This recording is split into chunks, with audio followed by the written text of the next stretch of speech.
It'd be nice to have an office to have a meeting.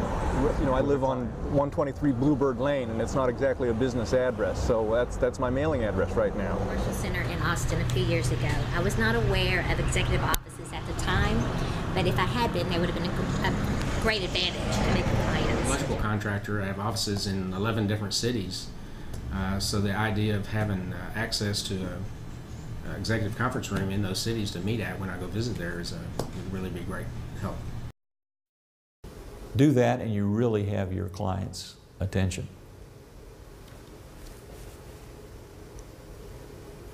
Okay, so remember, ideally your opening should be memorable and relevant. But let me add a little caution here.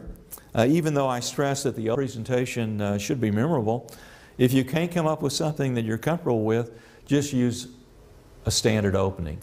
Grabber, memorable openings can be a bit risky.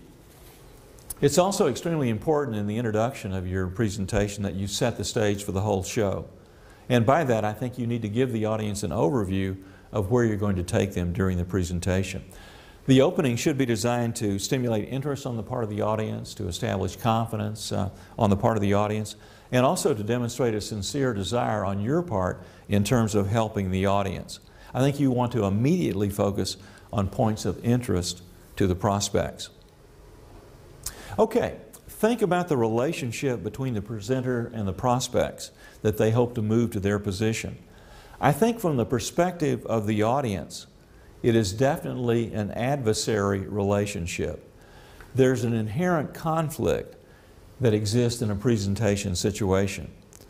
The presenter is, I think, in a very direct and a very real sense, challenging the audience. The presenter is challenging the audience